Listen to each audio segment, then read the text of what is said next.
Elvis Presley may be the most infamous and imitated performer of all time, but until now, no one has told the inside story. Here's a guy go out in front of 30,000 people and do a show to knock your brains out, but he didn't want to be around anybody. I know. He only trusted the immediate group. Why can't you see? That elite group serviced Elvis's every whim and pleasure.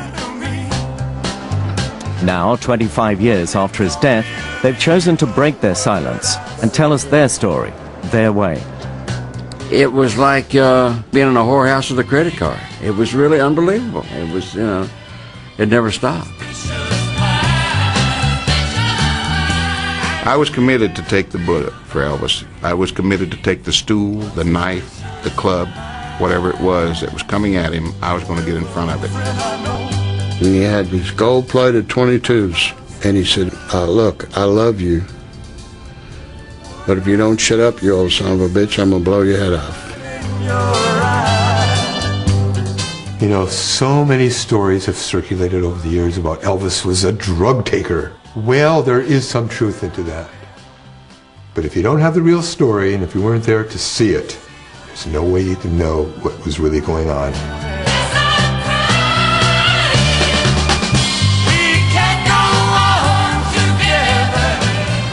Graceland in Memphis, Tennessee.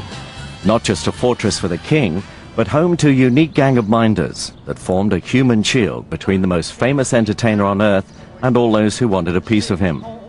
They would remain faithful courtiers to their king, like no entourage before or since.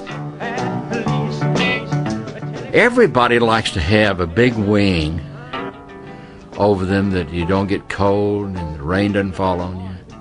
Everybody likes that. We had it.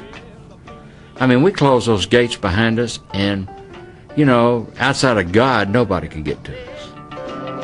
Elvis was fascinated by the power and seclusion of the big mafia families. He wanted his own private army to keep the real world at bay. Elvis got on this kick wearing suits, and we always thought that black mohair suits looked sharp. We all got into this, and black mohair suits, black shirt, black tie, like a bunch of mob guys, you know. We get in a limousine and take off, get out of the car. It was exciting. We stayed up all night and never saw the sunshine. Our skin was, you know, extremely white. And if we ever went out in the daytime, we had to wear these very dark sunglasses. I think there was a reporter there or somebody just wrote an article about Elvis in town and all his boys, and he called us the Memphis Mafia. And somehow it stuck. And since then, we've been known as the Memphis Mafia. Among those closest to Elvis were Marty Lacker. He guarded the king's cash. Billy Smith, Elvis's cousin, close to the king because he was family. Lamar Fike, he had the smart answer to Elvis's every question. Sonny West, street fighter, who became a trusted bodyguard. Joe Esposito, leader of the pack. He left his wife to serve the king. Jerry Schilling, college boy, who helped smooth the mob's rough edges. And Larry Geller, hairdresser and guru. I said I came home with good intentions about 5 or 6 years ago. It's very hard to explain to somebody who didn't experience that relationship in all those years. It was an exclusive club. It was an exclusive brotherhood. I mean, we were like this, regardless of whether there was resentment at times or arguments at times or what have you. There was us and there was them. And them was everybody who was not in the group. As far as the pay was concerned, money, there basically was none. When I first went to work for him, and I had a wife and a child, he paid me $45 a week. You had tensions among the guys at times, pairing off, if you know what I mean. I can only tell you what I felt. There was times when Elvis was closer to one individual than he was others. And when that happened, you felt almost like, you know, what am I here for, you know? I think Elvis picked his own group and he studied them. You know, I mean, he didn't just hire them right on the spot. Hey, oh, he seemed like a real nice guy. You know, you had to be around him for a while. In spite of all that I've been through. Elvis surrounded himself with guys from his own side of town, streetwise and loyal, like hardman Sonny West. Elvis and myself grew up in housing projects, government housing projects, which there was Lamar Terrace, where I was raised up, Lauderdale Courts, where Elvis was there. He did need someone, and I was athletic and everything, and a street fighter, and so it just, I mean, that's probably a lot to do with what he hired me for. Well, if I had to do it all, that's exactly what I'd do. On these mean streets, Elvis the teenager had wanted to look tough, look cool, look different from the crowd.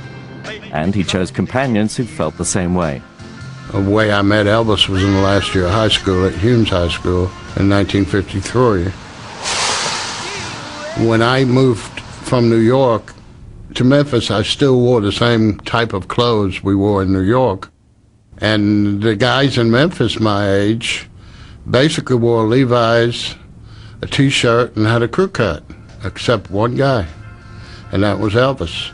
And he basically dressed the same way we dressed in New York. And Elvis was a bit of a loner back then. He had maybe 3 or 4 friends that lived in the same housing project he did, and primarily was shy, did not really come out of his shell until a couple of talent shows, and the girls started screaming.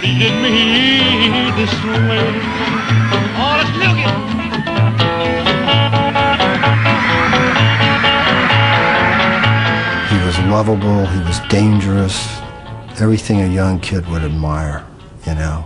And I remember going home, saying a little prayer that night, saying, gosh, a real prayer, saying, I really wish he would be my friend. For those Memphis kids in the early 50s, Elvis offered a brave new world of glamour, rebellion, and sex appeal. When they heard Elvis's first songs out of a tiny recording studio in Memphis, they knew a revolution was approaching. Sun Records had discovered a young white singer who sounded black, and whose impact no one could foresee. You are the only one I chose. I mean, Elvis thought it'd last 4 or 5 years and be over with. You know, and it didn't. It kept on going. You know, Elvis was a very nice, humble, polite person. But, I mean, he knew who he was. There was no doubt he knew who he was. And we knew who we were. And we knew that we were part of the elite, so to speak. Unique home movies capture life on the road in the late 50s. I got a feeling for you, baby, and you're the only one who knows. Elvis did not make friends easy. He just didn't like to do it. And with us, he didn't have to do it. And with us, we all could be what we wanted to be, and he could be the same. We knew what made him tick, and he, of course, knew the same thing about us. Because I'd seen Elvis entertain, you know, as a teenager, you know, and the movement was there even back then, but to see it, you know, full blown, actually in the concert, it was overwhelming. It really was.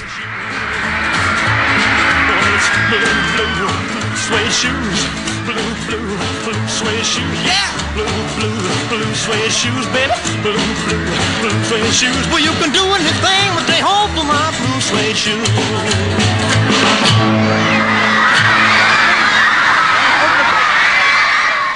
All these fans going wild and screaming, and you know, and I'm thinking, gosh, man, he's look here, look what this man's got, you know. We're not like the how part of it, you know. He was awesome, you know. I kind of studied Elvis, you know. I mean, I wanted to be so much like him. I mean, you know, I was just like any other, I guess, fan when it got right down to it. I liked to dress like him, you know, and Elvis was, to me, was just, you know, like a big brother, too, in a way. I don't think before or ever since ever seen that much things around. I think use the term things because when I say things, it's not only women, but there's cars and money and security and it's almost like you could walk on water. It was amazing. It was you couldn't do anything wrong. We were like the disciples. Of course, I'm not comparing Elvis to Jesus, but it was the same sort of overall premise. We were the group around him. But this was 1958, and the U.S. still felt threatened by Russia. So even Elvis couldn't escape the draft. He was shipped away for military service to Germany. But Elvis enjoyed publicity and privileges no other conscript was allowed, even taking some of his own gang to keep him company far away from home. What now? What next? Where to? The Army didn't know what to do with Elvis, and they didn't want the problem. I mean, they really did not want the problem. They got it full force, and it just... In fact, the matter is, Eisenhower had put a secret blanket over Elvis to not let anybody know where he was or what he was doing. I mean, this came from the president. I met him only about the last 7 months of his duty in the Army. And so he was over there quite a while. So he had a lot of other good Army buddies, too. And he had a couple of friends from Memphis there. Lamar Fike was there. So they were always around. We always would, hang out and laugh and sing and stuff like that and just do things to keep his life as normal as possible. And ours was so abnormal, we didn't know whether to, should I go blind. It was just really unbelievable,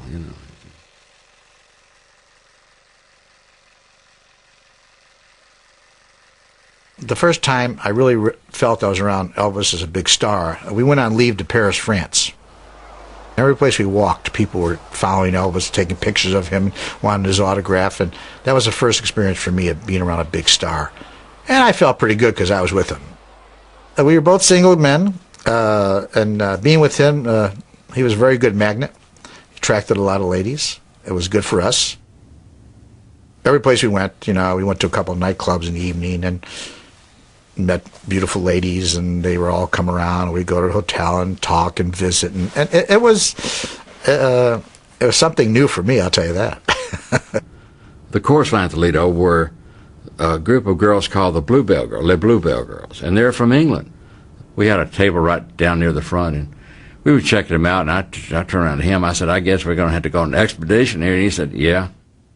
I like that one, that one, that one. It was like picking out, food in a delicatessen.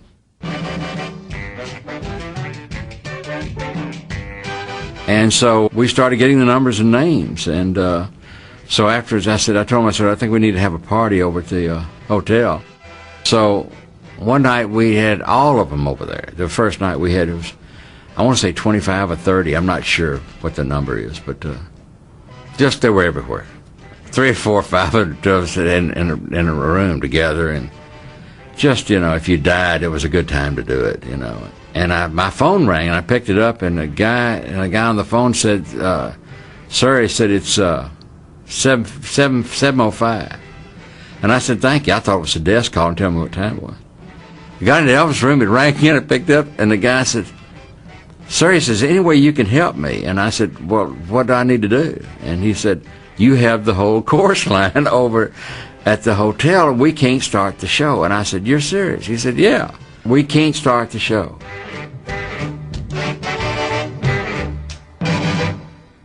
Fantastic. Some of my fondest memories are, the older you get, you look back on things like that and you go, good Lord, it could never happen again. If it happened again, I'd turn into nothing but hair, teeth, and eyes. But, you can't. Those are great times. They were great times. Elvis was a very funny guy. He had a good sense of humor. He was really up. A lot of people thought because he was in the service, he'd be depressed and not too happy, but he enjoyed his times there. I mean, he was very active, and I think he realized that the people in the Army respected him because he was a little concerned that they wouldn't like him. We had great times, a lot of laughs. We used to kid each other all the time and make fun of each other, and it was just like a bunch of rowdy guys. But when the stepdaughter of an American soldier arrived at their flat in Bad Nauheim, life became a little strained. Her name, Priscilla. The first time he met Priscilla, I happened to be at the house that evening when she was introduced to him. And when she walked in the door, I mean, very pretty young lady, but I didn't know how old she was at the time. And I figured she was about 16, but at the time she was 14, I find out later. It just scared me to the point where I couldn't even breathe. It was just, she was just turned 14 and kind of uneasy, I told him one night, I said, I think we're all going to die. And he said, what do you mean? I said, if they catch you with this girl, I said, it's over with. I said, we're just going to have to just, maybe drink poison or something here. I said, they're going to, our life is over with. Well, they spent a lot of time in the bedroom, but I don't know what kind of physical relationships they had. According to what she says, nothing happened, but isn't that always the case? I'll forever love you for the rest of my days. After Priscilla left Germany to live with Elvis in Graceland, 8 years would go by before they got married. Throughout the time they'd spend together, before and after the wedding, she would have to put up with Elvis's numerous affairs and compete with the guys for his affection. Exasperated by him and by them, she finally left Elvis for her karate instructor.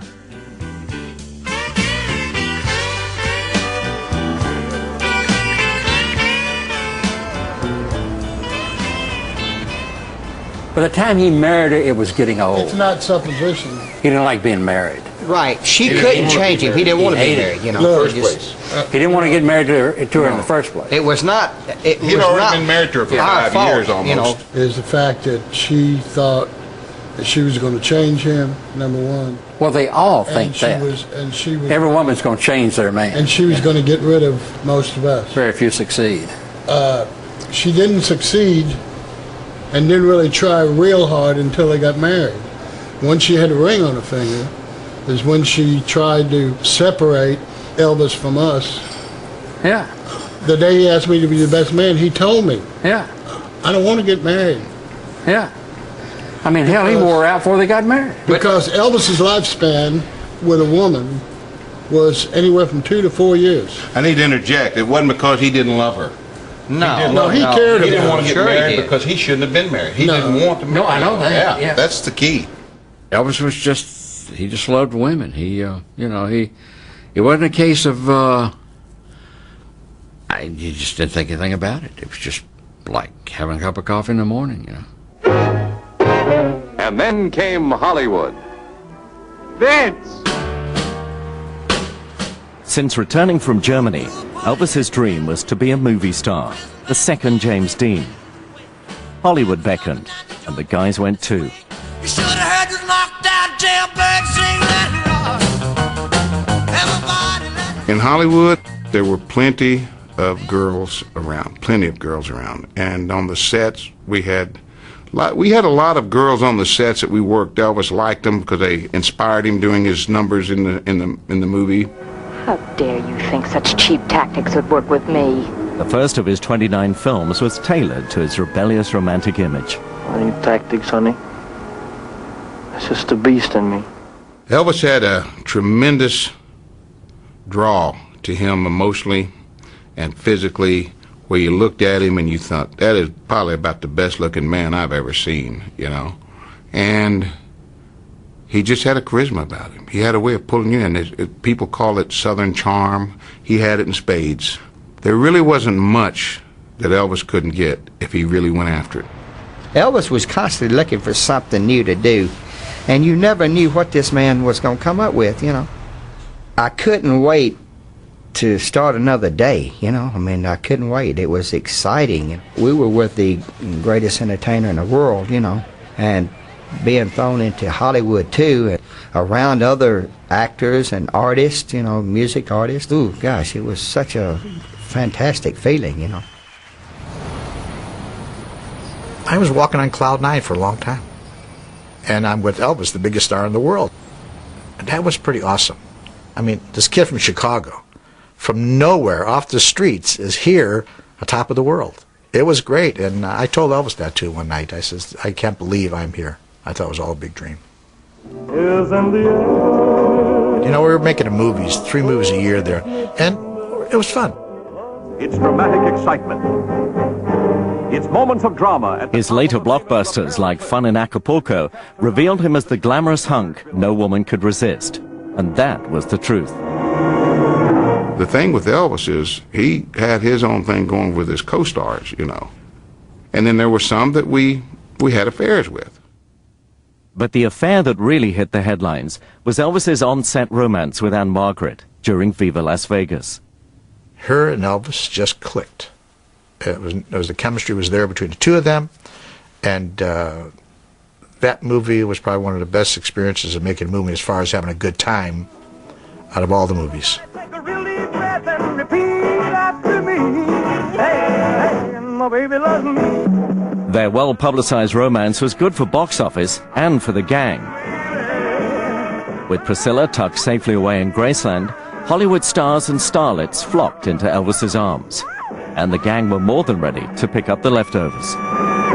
We got more ass in a toilet seat. I mean, it was just unbelievable. You know, it really was. It was a lot of pussy. There's no way in the world you can't get what you want, because, you know, we were the keys to the city, so to speak, and as a consequence, they had to run the gauntlet.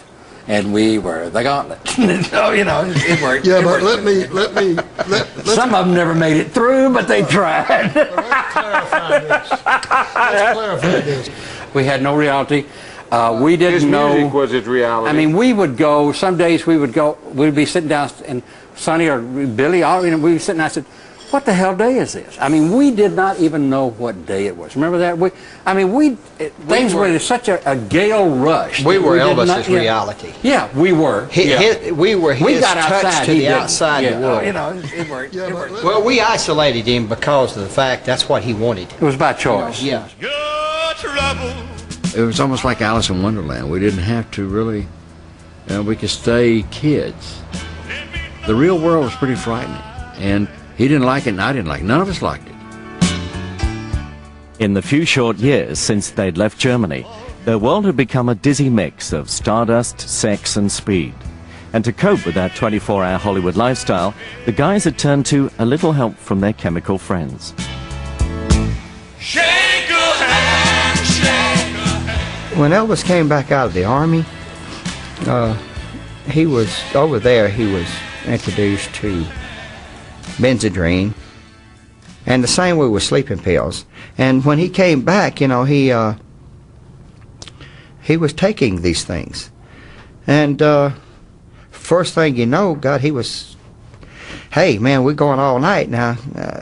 Maybe you need a little help here. So we take a little speed to stay up the next day, and a lot of times we couldn't go to sleep because we were high, and we had to take a sleep pill to go to sleep. And we lived that way for a long time. We really lived hard.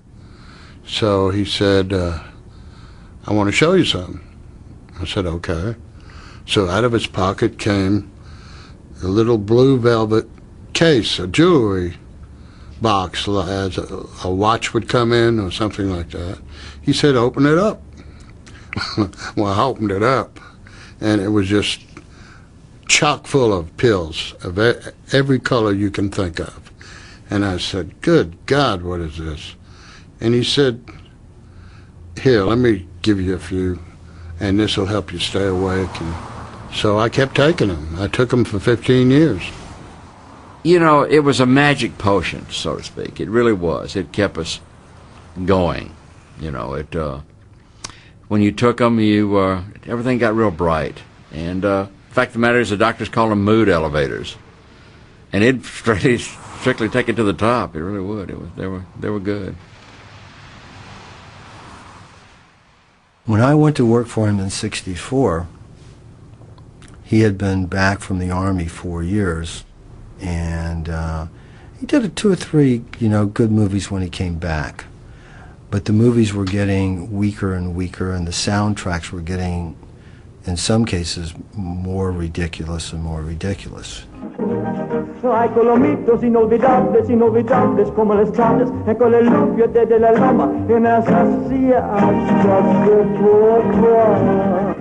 I saw a little of the fun and excitement dwindling. Part of this is because of creative disappointment and challenges in Elvis's life, so that all filters down to us. He was getting very frustrated, but he knew he had a contract. Elvis is a type person, he knew he was committed to these movies and he had to do them. He'd be mad about it, upset, he complained to us about it, but he knew he had a commitment. That's the way he was. He was very professional when it came to that.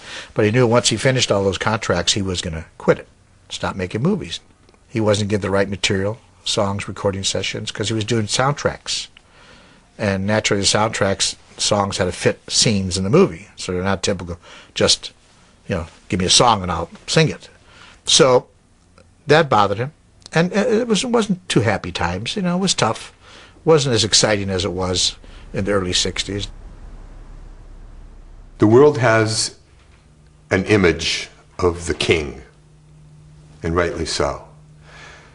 But behind the image, behind the lights and the makeup and the music, there was a real human being, a real person that had feelings that was entirely different, light years away to the image. Larry Geller was a celebrity hairdresser who joined the gang in 1964. He would drive the Memphis Mafia into a jealous frenzy over his intimate friendship with the king. Elvis had a beautiful head of hair. I mean, the man had everything. It lacked body, but he had a beautiful head of hair. He said, "Oh, great, great, great." And he swirled around in his chair. He looked and said, "But I want to ask you a question. My hair is great, but what's more important to me is this. What are you really into, Larry? What are you really all about?" It really threw me for a loss for a moment. I mean, here's a person who was totally straightforward. And I said, "Elvis, I mean, you know that I work with celebrities and I do their hair. But what's more important to me than anything else is my search for truth." My take on Larry Geller, basically at first he seemed like a nice guy. Larry was very quiet spoken. But then he started introducing his Far Eastern, what I call California cult crap. I told him about my earlier life and how I began my search. I told him about the books I read, about my interests in all the various great world religions, my interest in yoga, my interest in health foods. It was not something I was interested in. I wasn't interested in all these different philosophies of life and why we're here and all that stuff. I didn't care. I was just having a good time. And at that point, Elvis said to me, "You know, Larry, what you have to say, what you're talking about, this is what I secretly think about. I mean, I have no one to really talk to about these things. But I think about this, especially at night when I'm going to bed. There's got to be a reason, a purpose why I was plucked out of all the millions and millions of lives to be Elvis." After Larry Geller joined the group for a while, it wasn't as much fun anymore. So it was bugging a lot of us. Yeah, a lot of us, we talk about it many times. Man, I wish he'd stop reading these books. What happened to the good times and the parties we used to have? It sort of split the group up a little bit. I see my light come shining from the west down to the east. Any day now, I shall be relieved. Elvis and I used to come to this park. This park is like an oasis in this maddening world, and Elvis used to love to come here. And there's certain strategic positions along this path. There are little placards, little signs. One of them says, "Everything else can wait, but our search for God cannot wait." Elvis loved that. I shall be relieved. Now the Memphis Mafia would find their loyalties tested as Elvis took them into uncharted regions. We were driving from Memphis to Los Angeles to make a movie. He drove, I sat next to him. And we traveled across country on Route 66. We went through the panhandle of Texas, through New Mexico, into Arizona, and it was just about sunset. And the sky was iridescent blue. And all of a sudden, Elvis said, "Look, do you see what I see?" And I looked, in the sky. There's a little cloud. It doesn't matter who would have been sitting next to Elvis, they would have saw what he saw. It was a definitive picture of the face of Joseph Stalin with the big eyebrows and the mustache. I said, wow, yeah, I see it. Yeah, look at that. And Elvis says, what the hell is he doing up there? I said, I don't know. And I looked at Elvis, and all of a sudden his jaw dropped, his eyes opened wide, and he gasped for breath. He went, and he turned around, and tears are streaming down his face. And he said, man, I saw that face of Stalin, and Stalin was like the Antichrist. And all of a sudden, I saw a lightning bolt come from that cloud. It pierced my heart and every cell of my body. He said, Larry, I just had the experience of my life. I just saw the truth. God just touched me. How can I go back and make these damn fluffy, teeny bopper movies that have no substance? They don't mean anything. What are they doing for this world? How are they helping people? How can I be a part of something like that now? No, man, no. I'm done. Man, I should just join a monastery. I want you to find me a monastery. I should become a monk. And Elvis looked at me, he said, look at me. Can you imagine if the fans saw me like this? I said, hey, Elvis, if they saw you like this and they know what you went through, they love you only more. He just wanted to know about all different kinds of aspects of life. He was always searching for something. We didn't know what it was, but as life went on, we realized that he wanted to know why he was here. Why was he picked to be this person? But Elvis's navel-gazing never lasted long. By the late 60s, he was craving the excitement of live shows to relieve the numbing boredom of his Hollywood routine. Las Vegas offered him and the guys a 24-hour-a-day party, an endless line of credit and showgirls on tap. To the guys, this was more like Nirvana than anything Larry Geller could offer.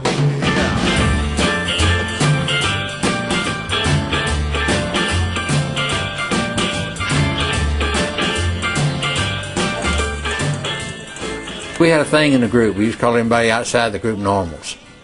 Oh, it's just a normal I met, you know. And the reason you call them normals was because that's what they were. They were normals. They had this thing that they did it like 9 to 5, and we didn't. You know, you just didn't associate with them. Well, since my baby left me, I found a new place to dwell. We were like bats. When the sun started coming up, we thought we would probably turn to ashes.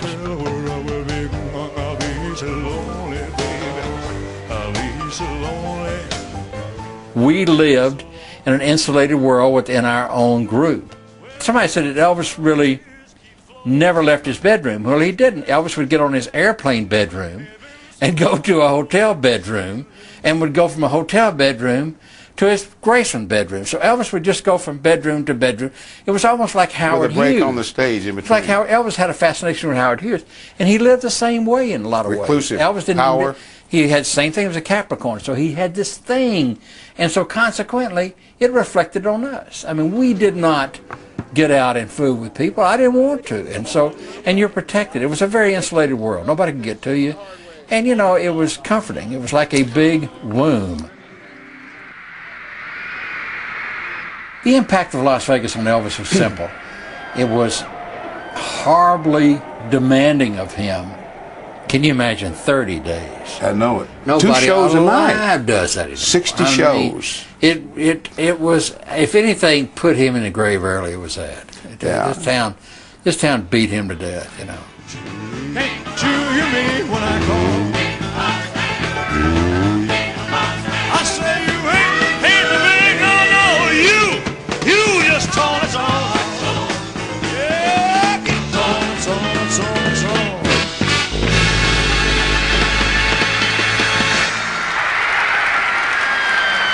But when he cranked these shows out like this, the monotony of it became so unbelievable that, you know, a lot of times he would do a show and not even remember what he did. Yeah, the energy he expended. And what he did to keep himself going was absolutely, I think, the key that opened the door to these problems. I mean, he's the one that started experimenting with the downers. We had a thing called Placedels.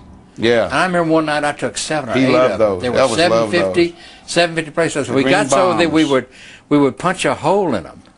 Make them act fast and Drain the tasted stuff terrible. come out of it. They were hypnotic. They were hypnotic. These things, when you took them on an empty stomach, Oh. anywhere from 20 minutes to 30 minutes, you just all of a sudden just go You out. hear a hum. You just go out. You know, you really had to have something to keep you going.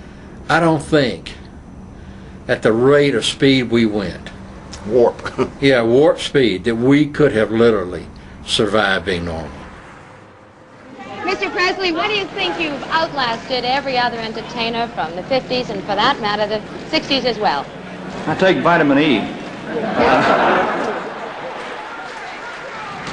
Are you satisfied with the image you've established? Well, the image is one thing, and a human being is another, you know. So it's very hard to live up to an image, I'll put it that way. Elvis's image was the inspired creation of his manager, Colonel Tom Parker. But to the guys, the Colonel was a threat. He had dictated Elvis's Hollywood roles in the 60s and was now pushing an exhausted Elvis through an even more grueling schedule in Las Vegas, raking in millions with one hand while tossing it away with the other. Colonel Parker probably was one of the most degenerate gamblers I've ever known in my life. I like to live up to my reputation of being a nice guy. This is it, folks. He played roulette and would put chips on every number. In a period of an hour and a half, he lost over $1.25 million. I turned around and looked at him. I said, "You know, you got to be wealthy." I said, "Good God." He said, "Well, it all works out in the end." From a jack to a king. The great precipitation of problems with Elvis and the Colonel was over his gambling. And Elvis believed toward the end, that the reason he was playing the hotels was trying to pay off the Colonel's debts. From a jack to a king. With no regrets, I stacked the cards last night. And Lady Luck played her hand just right. You made me king of your heart. It was getting difficult because a lot of us were married now, had kids, and we were there partying.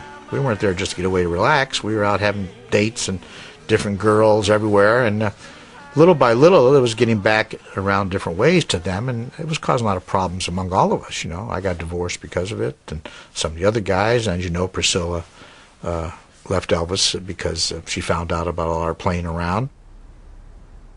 They were married and we were single, basically what it was. It was tough. It was tough for them, and I could understand everything that they did and how rotten we were. I mean, we really were bad. When we first got married and all,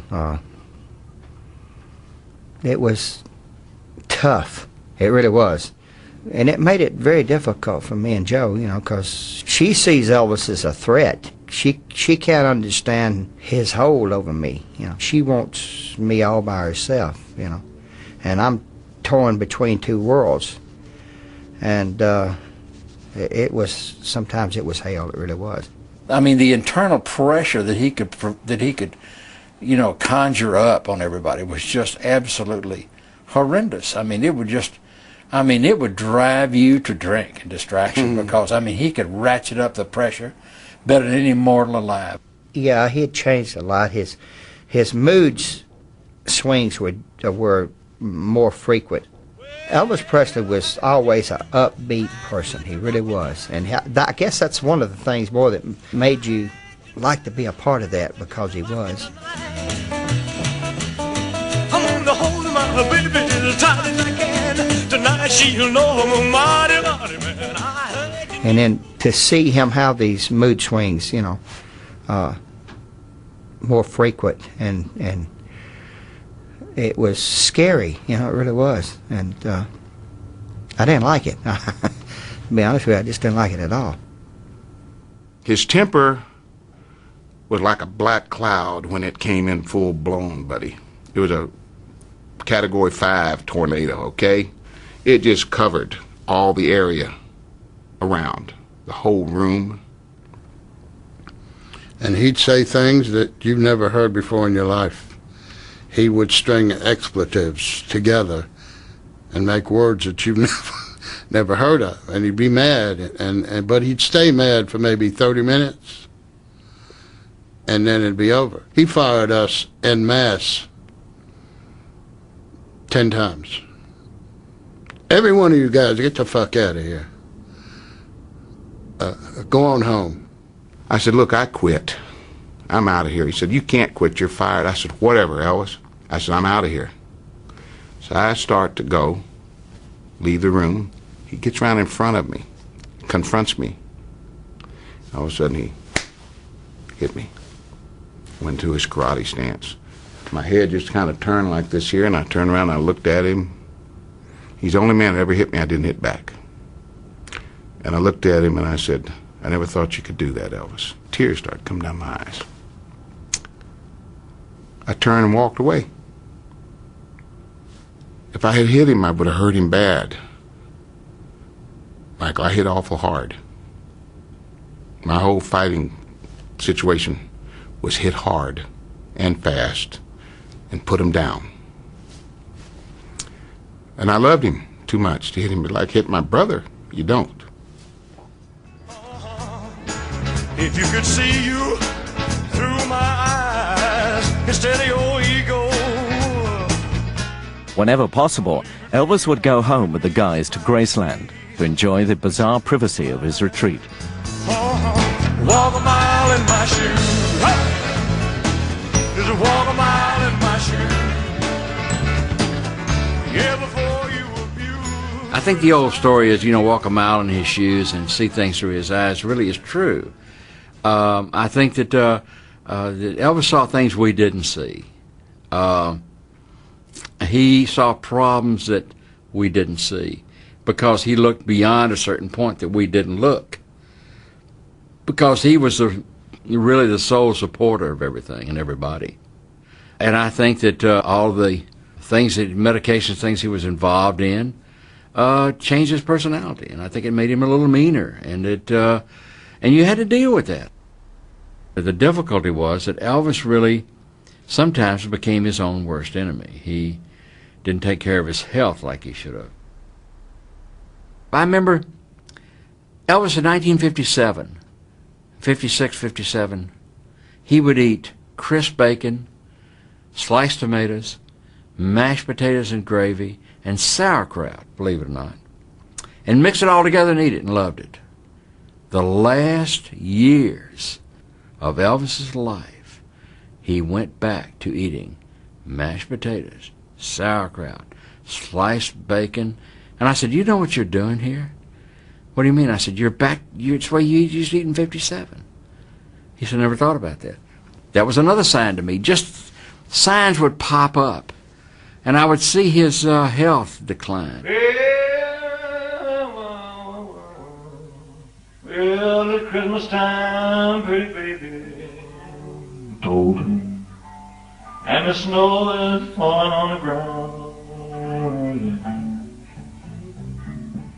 At night, even at the house, we'd sit and watch TV all night long.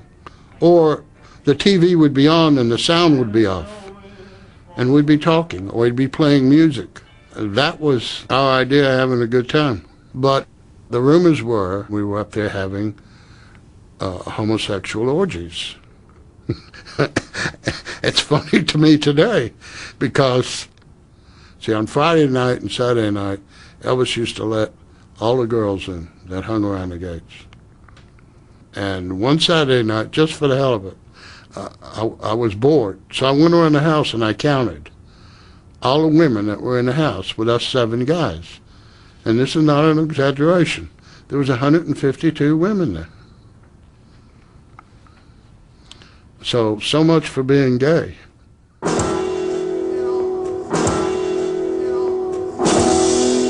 You know the landlord rang my front door. All the guys took very well care of him. You know, we weren't getting big amounts of money. We did a decent living, but he paid for everything. He buy a new car, bonuses after all the tours, everything we did. A vacation together, first-class vacation, pay for all first-class travel.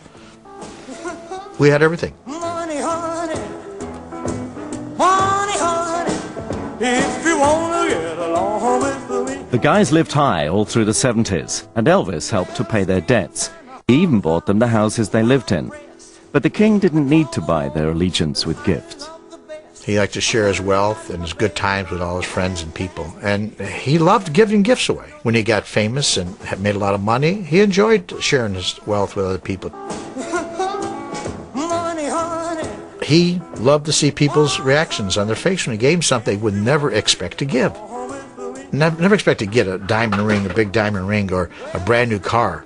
Total strangers. And he would see the look in their eyes, they couldn't believe what was happening to them. That thrilled the hell out of him. It really made him feel good. The two hardest things in Elvis's life to say was, "I'm sorry" and "thank you." He just didn't do it well. And he would do this by doing that, by giving you a car or giving you money or this. That was his way of saying, "Hey, thank you a lot, I love you," and the whole thing. It just, I mean, he just could not, he had trouble with those words. We did what we wanted to do, and that's the way we lived the life. When Elvis was happy, we were happy. Elvis was miserable, we were miserable.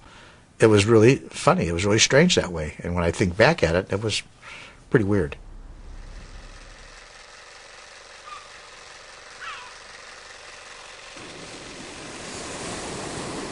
Elvis was very unpredictable. When you thought you got to know Elvis, the next day you'd meet a different guy. But that same person could be a very physical, outgoing guy's guy. And this could go on for a couple of years. Fighter, tough guy. And about the time you bought him a gun for Christmas, he was into Bibles.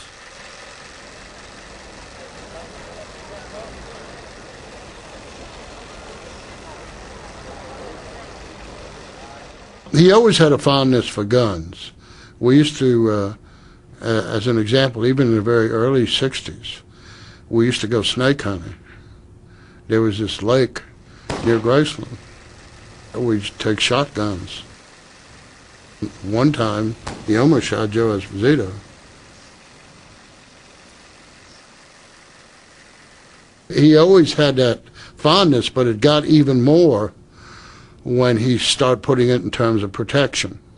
We used to joke because he used to have a gun here, and a gun here, and a gun here, and a gun in his boot, and a gun in his back, and he'd just go out to go to the movies. You know, the paranoia is like, you know, it's unexplainable at times. And he really, you know, he just got terribly insecure. So, I mean, Elvis had a lifestyle that, I mean, when you have, it's kind of like a rat running around in that wheel. And once you get on that wheel, you can't get off. And his lifestyle was so that he had to work. He had to do this. Yeah.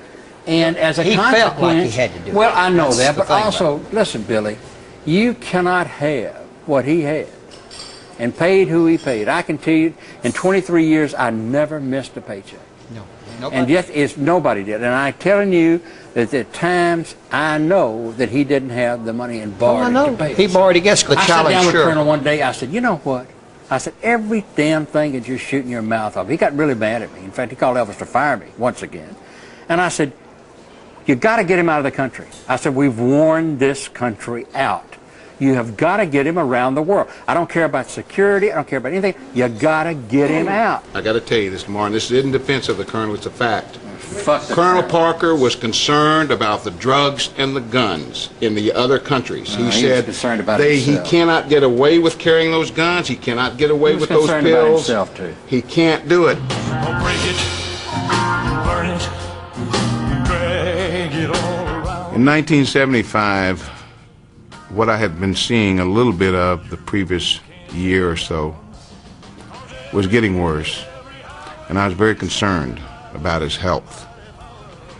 And it wasn't like it had been before when he was taking the uppers and the sleeping pills. When he started experimenting with the down stuff, that's when we started getting concerned, all of us, not just me. The down stuff is like Demerol and things like that, pain medication that brings you and lets you down and you kind of just float, Dilaudid is like a synthetic and is 5 times more powerful than pure morphine.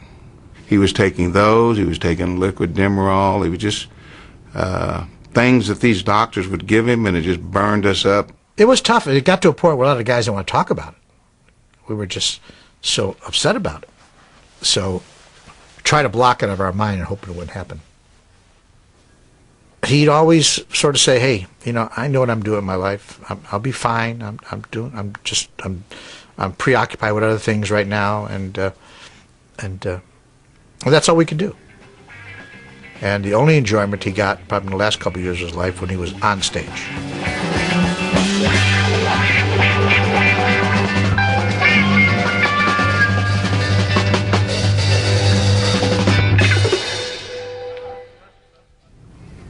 I think there was too much pain in Elvis at that point, from going through divorce and wanting to be back with Priscilla, not being able to tour overseas. His health was giving away. He did not want to admit anything was wrong. He was Elvis Presley.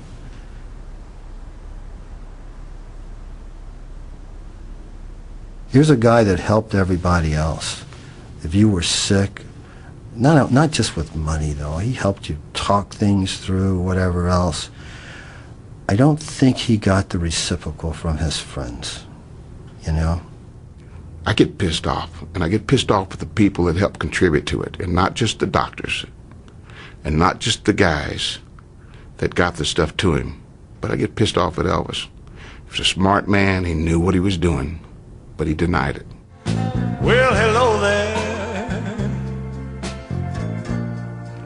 It's been a long... These rarely seen holiday movies from Lamar Fike capture the last carefree days the guys ever spent with Elvis.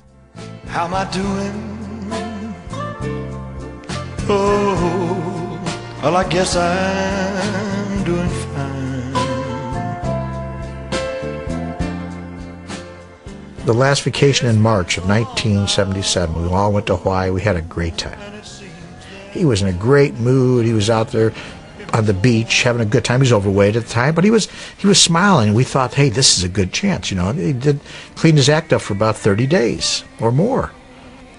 But then all of a sudden, boom, right back again. We were all very frustrated. But we all could do. Only thing we could do is that we can't. He's 42 years old. You can't force this man to do anything.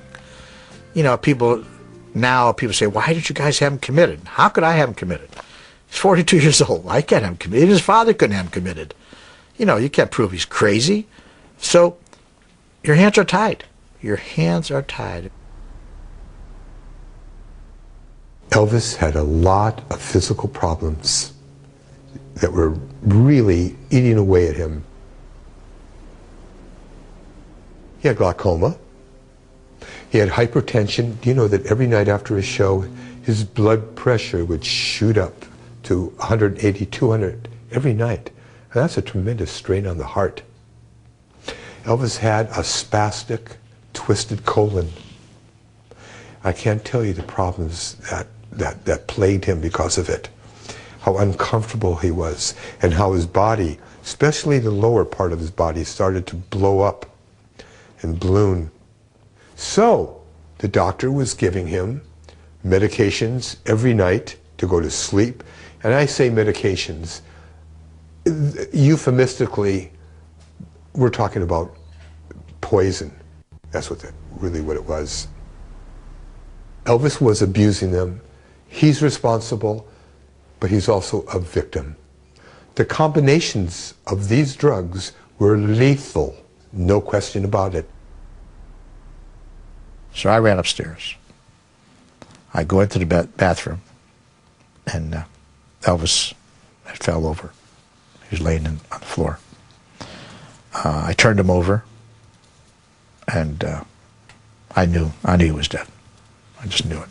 His body was found on the floor in an embryonic position with a book clutched to his chest.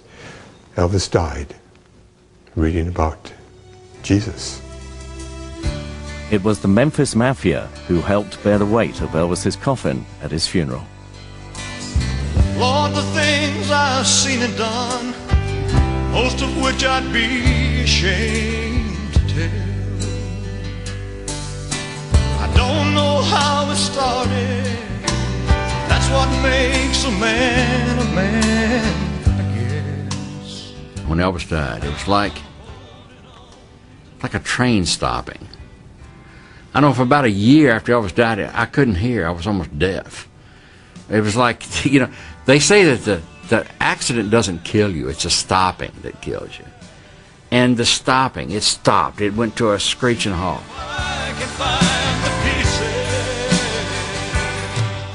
My best friend is dead.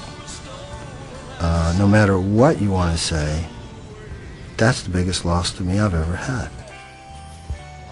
There's not a day that goes by that I don't think of Elvis. Thanks to Elvis, I survived Elvis Presley. There's times when it'll hit me and I'll just, sometimes it's happy, sometimes it's sad. Things I've seen that, oh God, that was funny, he would have loved this, and laugh about it. But it's always there, every day, He's been there for the last 25 years, and ever how long I live, he'll continue to be there. I wouldn't trade those years or the relationship that I had, not just with Elvis, but with all the guys, for anything in the world. We were part of history, entertainment history, and actually cultural history, because of how he affected the culture of the world and changed it. A lot of times I think back, I said, he was 42, he died very young. But very few people will ever live it in their whole lives, what he did in those years. I mean, we lived a wild and fast life in those matter of years that he was on Earth. I wish he would have changed and did it our way, but he did it his way. And I'll be loyal to him until I die. All the pieces of my life, they're everywhere, they're everywhere. And the one I miss most of all is you, and you know who.